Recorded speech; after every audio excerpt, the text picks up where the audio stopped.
Salut, j'espère que vous allez bien. Nous allons commencer cet épisode 4 de l'espace foot info par une bien mauvaise nouvelle, celle d'une légende de l'Eintracht Francfort, Jürgen Grabowski, qui est décédé hier à l'âge de 77 ans. Qu'il repose en paix. Grande pensée à sa famille. Continuons cette fois-ci avec des résultats des huitièmes de finale de l'Europa League qui se jouaient dès mercredi, juste avant la Champions League. Il y avait un match, celui de Porto, qui recevait l'équipe de Lyon. Comme vous pouvez constater les différents résultats, l'équipe de Lyon a tapé un grand coup dès l'entrée en gagnant justement cette rencontre 1-0. On peut voir également d'autres résultats comme CV qui a battu West Ham, justement Francfort qui a gagné son match contre le Betis Séville. On peut voir Monaco qui a perdu justement au niveau de Braga, 0 but contre 2. On peut voir Barcelone qui accueillait justement Galatasaray, 0-0. Leverkusen qui est allé sur la pelouse d'Atalanta et a perdu 3-2. Et on peut aussi voir les résultats de la Ligue Europa Conference, justement les huitièmes de finale qui se jouaient dans le même temps, jeudi. On peut voir les différents résultats. La Roma, par exemple, qui a battu l'Arnhem Vitesse 1-0. On peut voir le Slavia Prague qui a battu justement l'Axe 4-1. On peut voir d'autres résultats, peut-être comme le PSV contre Copenhague qui a fait un match 4-4, équipe de Rennes qui a perdu son match 2-0. Vous pouvez faire un arrêt sur l'image pour voir justement les différents résultats. Commençons d'abord cette fois-ci par l'équipe de Barcelone qui recevait alors si Galatasaray. Vous avez vu, ils ont justement concédé le match nul 0-0 à domicile et ce n'était pas, on va dire, anecdotique. Comme vous pouvez voir les différentes compositions d'équipe de Xavi, on avait 3 titulaires surprises. Memphis Depay en point de l'attaque, Nico Gonzalez qui avait pris la place de Sergio Busquets en 6 et Eric Garcia en défense à le place de Piqué. On peut voir une rotation qui a eu un préjudice justement pour l'équipe de Barcelone car les différents joueurs n'avaient pas justement ces automatismes là qu'il y avait déjà. Par exemple, à la place de Memphis Depay, il y avait Emerick Aubameyang à la place et justement vu que Memphis Depay n'avait pas encore revenait de blessure, il n'avait pas tous ces automatismes là avec les joueurs, donc du coup en attaque c'était un peu, on va dire, brouillon.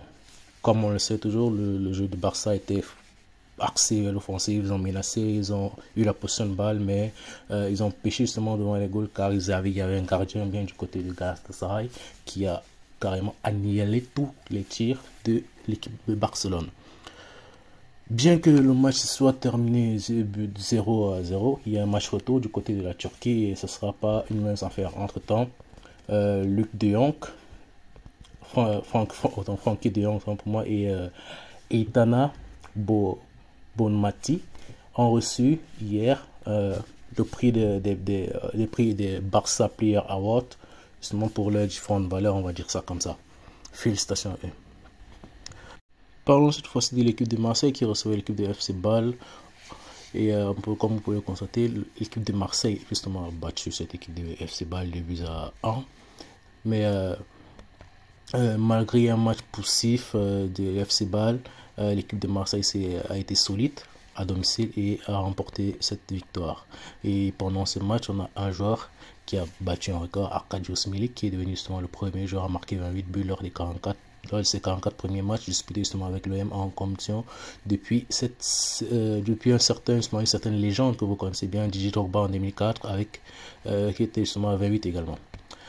Toujours avec Arkadiusz Milik, il est devenu ce jour-là le premier joueur de l'OM buteur lors de 5 matchs consécutifs en compétition européenne, justement hors tour préliminaire bien sûr, depuis Jean-Pierre Papin entre 1988 et 1989, ce qui était également à 5 aussi. Félicitations à lui. Cette fois-ci, il n'y avait pas que du football pendant cette rencontre, car avant le match, il y a eu des débordements justement au niveau du stade de Marseille.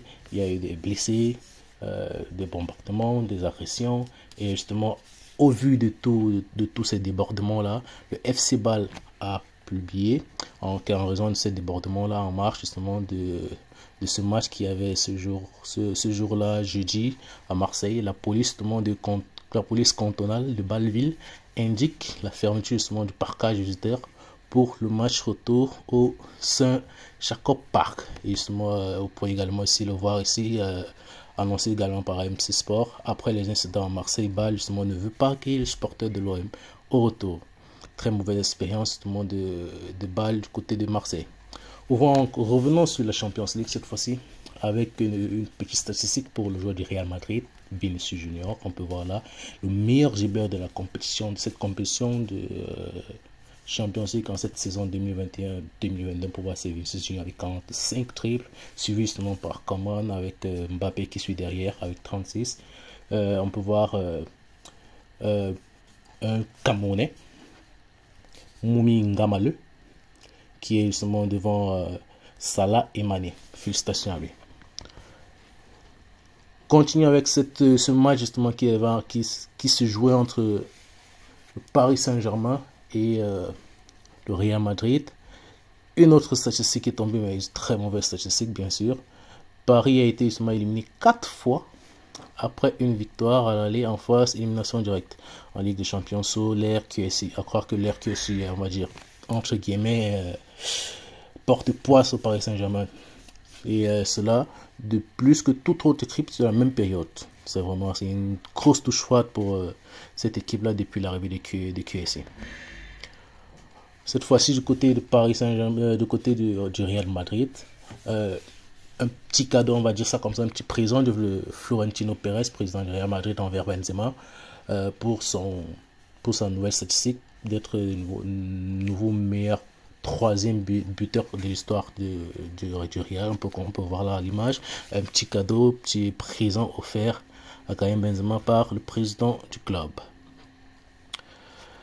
Petite image anecdotique justement, on ne sait pas si c'est un joueur madrilène qui a essayé de provoquer les joueurs barcelonais ou c'est un joueur barcelonais qui justement par amour pour le football et amour pour le joueur a eu cette idée là de porter le maillot du Barça avec floqué derrière numéro 9, mais non Benzema. Je sais pas si ça va plaire aux différents supporters barcelonais. Parlons cette fois-ci du côté également de Paris, encore une fois, mais cette fois c'est une déclaration Marca. D'après le journal Marca, Kylian Mbappé va signer un contrat avec le Real Madrid la semaine prochaine, un contrat de 25 millions par an avec une prime à la signature comprise entre 60 et 80 millions. Ça c'est justement une information à prendre avec des pincettes.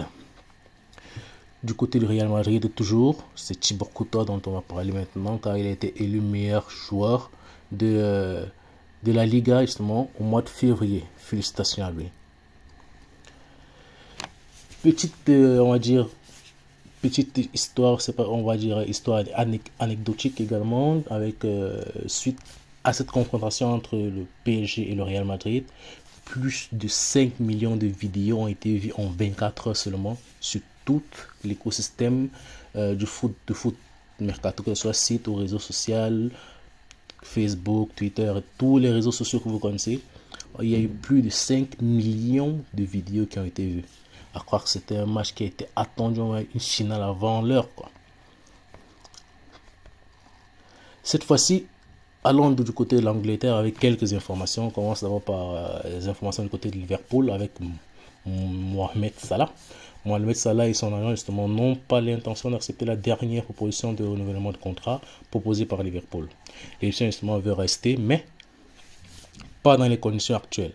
Et les pourparlers ont échoué justement en état. Donc à voir. Ça c'est d'après justement le célèbre journaliste Fabrizio Romano. Toujours du côté de Liverpool, mais avec Camerounais Joël Matip, il a été élu joueur du mois de février de la Première Ligue. Félicitations à lui.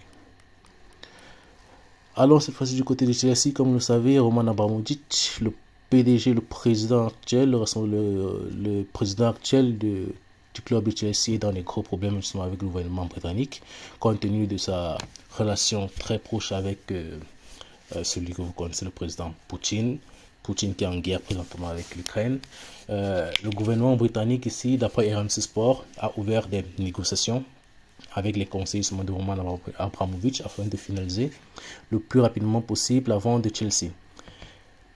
Malgré tous ces problèmes qui sévissent sur ce club de Chelsea, là, Nike l'équipementier de cette équipe de Chelsea là, a indiqué, d'après The Athletic, que l'équipementier justement va garder son contrat et poursuivre l'aventure avec Chelsea. Espérons que tout se passe bien pour ce club à l'avenir. Compte tenu du fait que Roman Abramovich avait mis en vente justement son club de Chelsea pour une somme avoisinant de 3 milliards, il y a le fils du copropriétaire de Newcastle pourrait faire une offre justement pour le rachat de ce club de Chelsea là, à voir dans les prochains jours. Passons cette fois-ci avec les différents programmes de ces journées, vendredi, samedi, dimanche, car il y a des matchs qui vont se jouer dans les différents 5 grands chemins. On commence d'abord par le championnat de France. La 28e journée a commencé vendredi. On avait un match vendredi pour la 28e journée. 21h, on avait un match de Lille contre Saint-Etienne. Lille recevait justement l'équipe de Saint-Etienne. Samedi, il y aura à 17h. Montpellier qui jouera contre Nice. On peut voir d'autres grosses rencontres à voir peut-être dimanche sur Canal+, à 17h05. On aura Lyon contre Rennes ou encore Monaco à 15h contre Strasbourg. On aura encore le PSG qui va jouer plutôt à 13h contre Bordeaux. Allons-y maintenant du côté de l'Angleterre, toujours pour voir les différents programmes pour les matchs. On va voir, il n'y a pas tellement de gros matchs que ça, mais il y a quand même un match qu'il ne faut pas rater. Un match, le match qui oppose Manchester United à Tottenham. C'est un match à ne pas rater. West Ham, Aston Villa, un gros match aussi à ne pas rater. Everton, Wolverhampton. Chelsea devra accueillir justement Newcastle pour faire un arrêt sur image et voir les différentes autres grosses rencontres. Allons-y maintenant du côté de l'Espagne. Comme vous le savez, vendredi à l'Atlético. Hier, l'Atlético recevait l'équipe de Cadiz.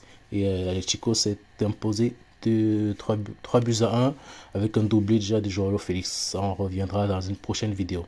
On peut voir d'autres grosses rencontres, un peu comme le Villarreal qui accueillera le Celta Vigo, ou encore Barcelone qui accueillera Osasuna.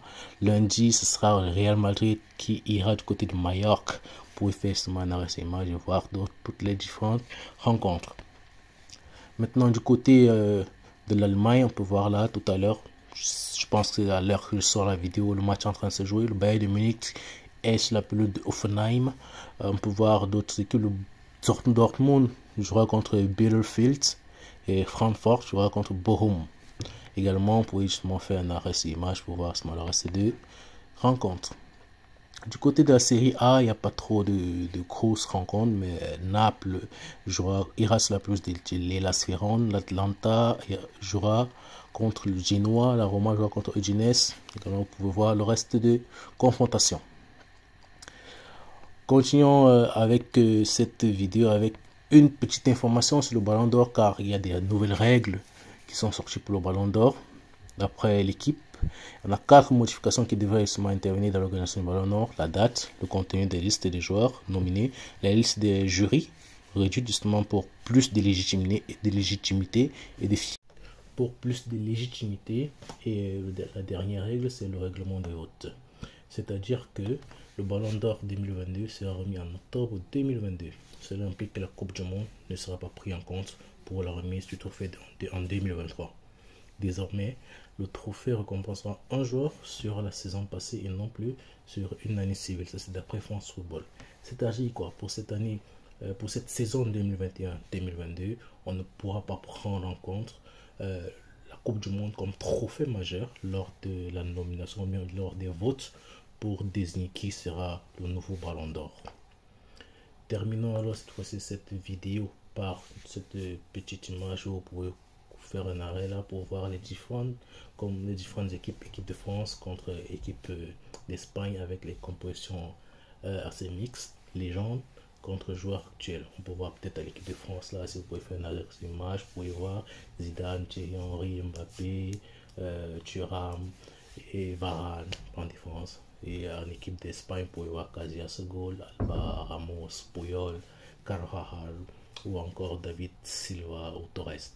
Entre ces deux équipes, d'après vous, qui pourra remporter la victoire? S'il y a un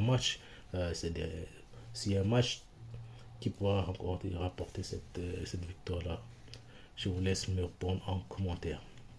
C'est la fin de la vidéo, je vous laisse Prenez soin de vous et de vôtres. N'hésitez pas à vous abonner, liker, partager.